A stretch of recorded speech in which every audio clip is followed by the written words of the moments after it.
you may want to consider writing your own Declaration of Independence. If you want to break free from some type of energy, some type of lack of movement, or movement that's not in the right direction for you, to claim independence from something you don't want, claim that independence and claim that forward movement. Hey everybody, Jeff here. Before we get started, if you're getting value from the podcast, please take a moment to like and subscribe to our YouTube channel. For those of you listening on podcast apps, don't forget to rate and review. Your support really helps the show reach more people, and for that, I am truly grateful. Now let's dive in.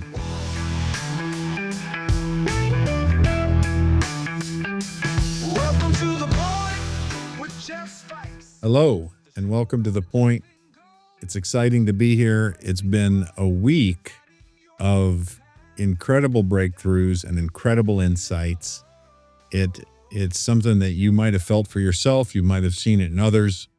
And it's our topic of conversation for today is some of what's been breaking through and how that works. It's, conversations around Independence Day. There's been questions and conversations. If you can imagine just taking Independence Day as the 4th of July, appreciating the fireworks, having a barbecue, going to the movies, going to the lake, going to the park, whatever it is that you do for 4th of July, if you look at it as just being an intentional holiday and a fun time to have with family and friends and community, then that's one thing. If you can picture yourself doing that and enjoying it and having fun, then you'll also know somewhere in there that the point of that is our freedom to make the choice to do these things and to celebrate our nation and celebrate where we come from and what we do. And in the world today, you might see and you might experience some varying degrees of dissension around that, some varying degrees of belief around that.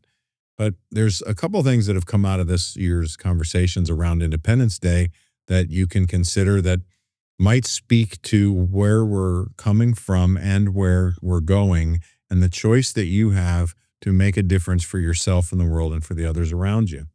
Now, what does all that have to do with Independence Day? Well, if you imagine yourself being in an Independence Day conversation or even just at the fireworks and you're queuing up the barbecue, and imagine having intentional conversations about what the day means and where it all comes from.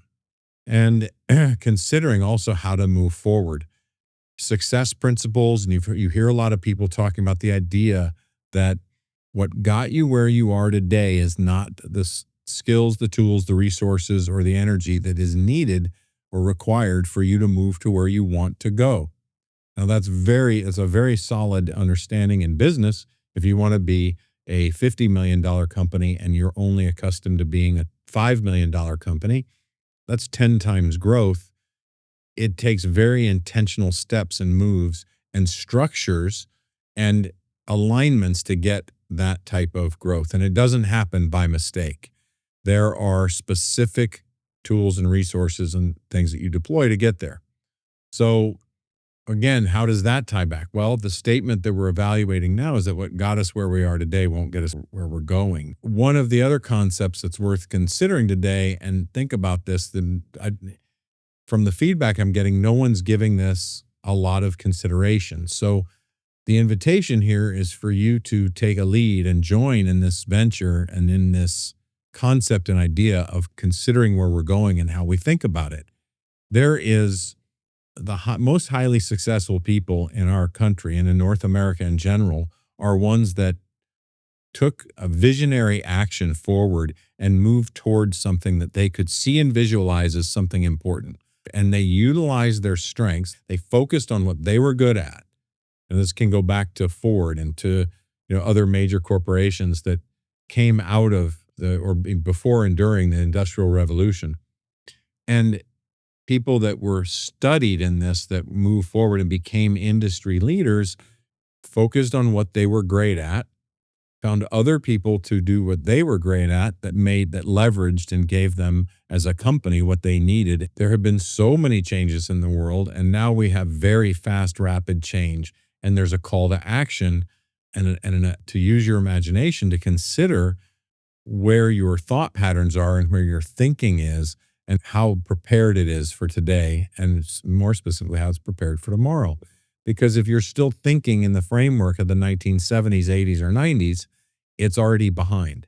It's already not thinking efficiently enough or fast enough to stay on top of everything else going. So there's a call to action already to upgrade the way you think and to focus on new patterns of thinking and open up new neural pathways with different belief systems with new science that we now have. The recommendation or suggestion that I've had all along is that it's not really that it's new, it's that science is newly proving things that metaphysics and belief-oriented systems have believed all along. So some of you have talked to me about whether or not your faith is stronger because you believed without having the science, or if your faith is stronger because now the science is helping you believe more. And the consideration there is to look at your strengths and how you're moving about in your relationship to all of these things, because everything about what makes you great, what makes you amazing, and is your experience with these things. So 3 things have happened along with this idea of Independence Day. One of them had to do with the assessments that we utilize a lot in helping people get to a common language to move forward, one of them being Clifton Strengths. And it's been a common theme in the last few months. It's come up a few times where somebody or a few people have the concept or the idea that they're getting pigeonholed into something, and there's a resistance to that. You don't want to be pigeonholed. You don't want to be trapped into something, and if you do, you want to be able to have the choice to say, no, this is my niche, this is where I'm going to work, this is what I do and what I'm going to focus on. And that's about the freedom of choice. Pigeonholing and independence are 2 very different concepts. The value of all the assessments, the reports, all the awareness building that you might do, the value is not in the report, not in the science of the study. It's really in your experience with it. Because what makes you absolutely wonderfully and beautifully unique is your experience. It's your perception and your approach to things that separates you from everyone else. Most everything else about you, you can find similarities and connections to others. You are part of a community, a church, a civic group, a family. You have a job, a department. You have a sense of belonging with people around you, and you have a lot of things in common. And sometimes there's differences, and even in those differences, you're finding what is working and what common points are. We're already common that we're human, that we're here, that we all bleed the same. We all have the same basic inner workings. So there's many more things that are common about us that are the same. But what makes you unique and special is your approach, your perspective, and your experience.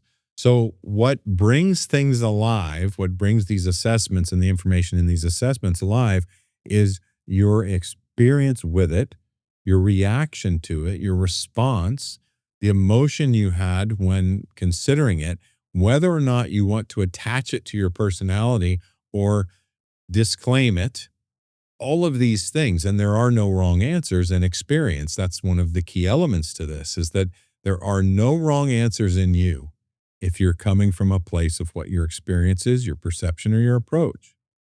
You can choose whatever decision you can make, and your approach can be decision-based and is decision-based.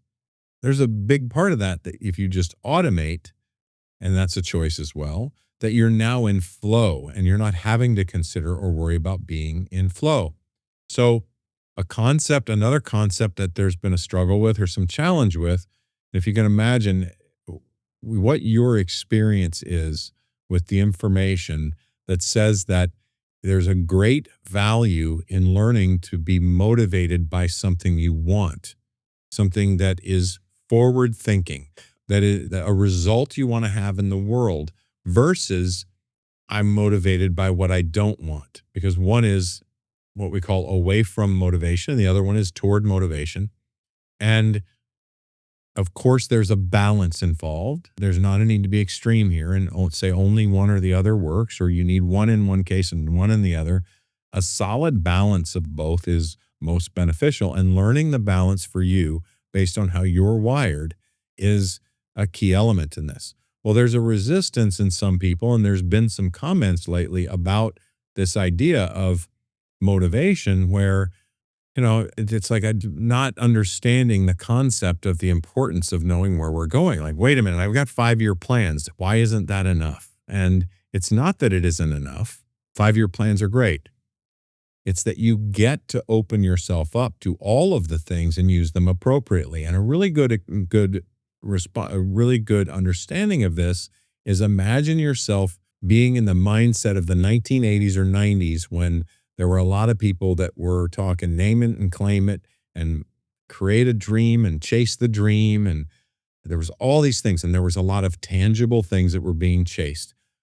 Dear friend of mine and a family, they wanted this specific house that was a beautiful home in this beautiful neighborhood, and they wanted a coach. It had a barn in it for a motor coach, and they wanted a motor coach. And that was what was driving all of their motivation. So they had taken a concept, a principle, an age-old principle that's worked from the beginning of time to put something in front of you that excites you, that helps you move forward. And they had put that in front of themselves, and it was a specific home and a motor coach. And then they went to doing all the things they needed to do in business and finance and everything else to start creating the type of wealth where they could afford those two things. And it was a fantastic way to be motivated. Well, imagine yourself being in the middle of that and having that dream and having that goal. And once you achieve those goals, no longer feeling motivated because you got what you wanted. Can you picture that? It leads into some form of a depression. And then you ask, you got everything you wanted. How could you be depressed? And it's where we begin to understand the journey of falling in love with the journey. We begin to understand the concept of falling in love with the journey. It's not about the destination. Well, then you think about this idea of the bigger vision. And if a motor coach or a Ferrari or a certain type of a trip you want to take is the motivating factor, imagine now, picture yourself having that as an exciting, motivating factor. I have a dream, and I've never decided to spend the money or to take the time to make the investment in this particular thing. But I've, for a long time, wanted to have a very specific trailer that's like a fifth wheel that I could pull behind my truck called a toy hauler. I want a separate garage, and I want a front bedroom, and I want a really nice sitting area. Whether or not the sides extend or not, I'm not totally sold on. I just want that separate garage and that beautiful living space. I don't want to smell the gasoline and everything else from a toy or from a car or from a motorcycle or anything else. And I want it to have a fold down that turns into a back patio. I have this vision of what I want, and I want to be able to, I have a truck already for this. I want to be able to connect the truck to that trailer. I want that to be the garage for a couple of motorcycles and maybe a four-wheeler. And I want to be able to grab that thing and go anytime I want and go spend time somewhere and work or play and have that as the space and time. Now, there's also this vision and dream around making that part of this vehicle that also goes out and spreads the message on something that I'm very passionate about changing the world around, about how we face trauma and how we deal with other things. But that's another topic. My point being that I have this goal and I haven't necessarily really set that as an immediate target to go ahead and do. And a couple times I've been close to saying, all right, I think I could do it. And I haven't pulled the trigger yet, because it's not just about that. That continues to motivate me as long as it's there. I'm also not leaving it there as a carrot to not achieve it, because that can play problems. My point being, as I get a little bit off track, is that the bigger vision is what really matters. When we just consider that alone, that we can then go enjoy it if we have it, but then we have a depreciating asset. There's a lot of other things to it. There are all these ways to talk ourselves out of it. You can set a target like that and a goal, and when that's the only thing, you have one experience that you can imagine. But now imagine that you want to impact the world in a much bigger way. Imagine that you want to free up your creativity and always have space outdoors and always have the freedom to do what motivates you and do what helps you clear your mind. And you want to have the freedom to move about the country or anywhere that you can drive and create the resources where you can do that. But that's about a much bigger vision. And it's about what you can influence in a much bigger time frame. Now you can set goals like that fifth wheel, that toy hauler, or the motor coach of this other friend of mine, or the home in the area you want it, or the school you want your kids to go to. You can start setting those smaller goals, and when you get them, You're not exhausted. You're not diminished. You're not depressed. You're fully engaged because your goal is much larger and it has to do with impact. Well, the people who found this country, the people who started, who did signed the Declaration of Independence were moving away from something. They were moving away from what they didn't want and moving towards something they did want. They wanted a certain amount of freedom. And they wanted to create this country that we're in today. And they created the Declaration of Independence. And a lot of other things came with that.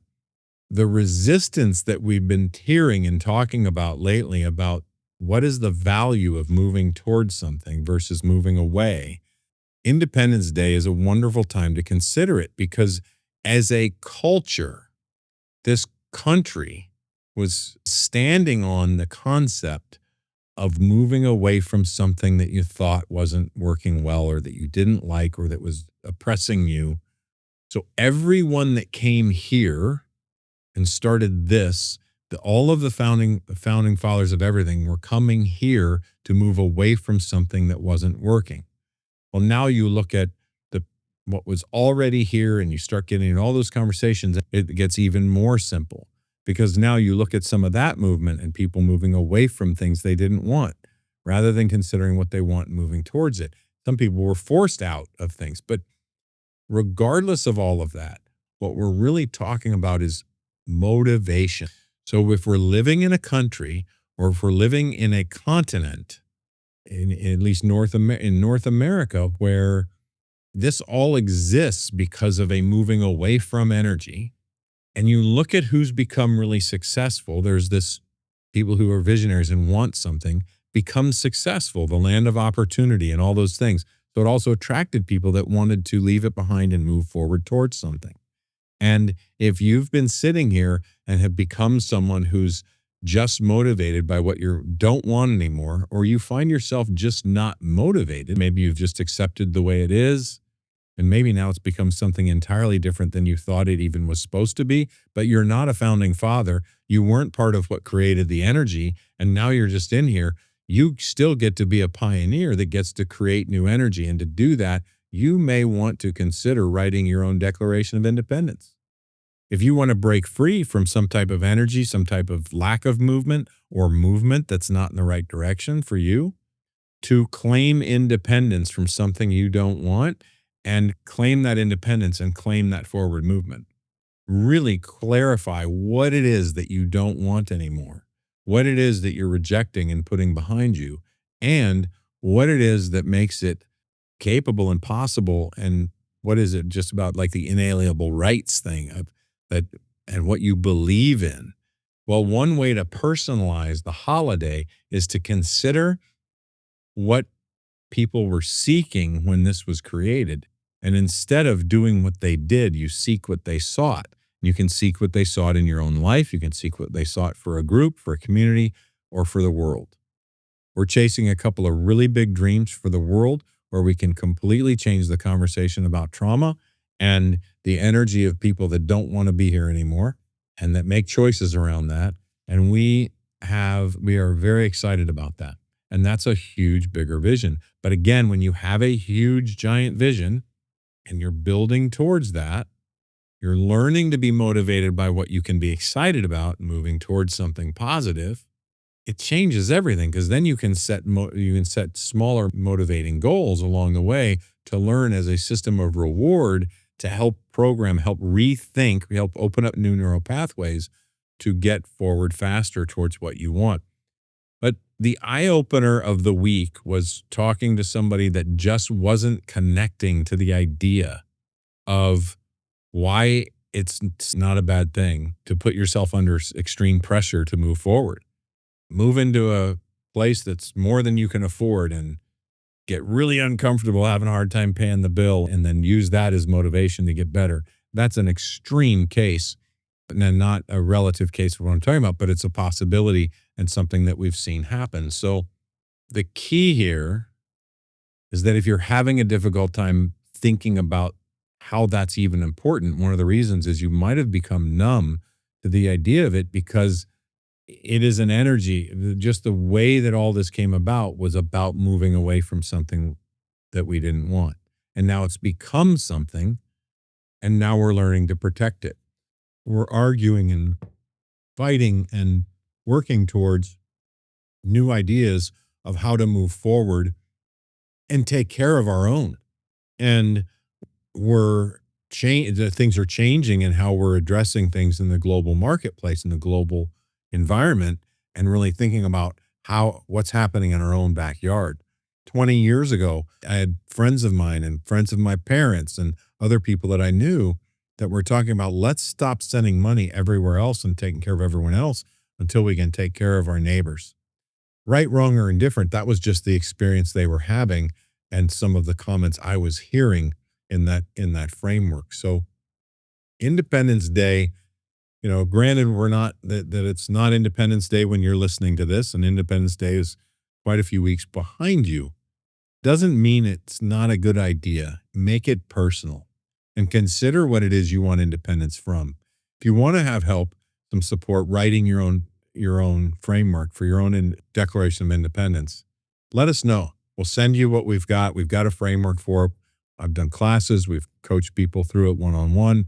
We've even done a couple of Declarations of Independence that were more of a group effort for companies that wanted to shift their identity of who they were and do something different. One was a nonprofit, and a few others were just small businesses that wanted to make a different impact.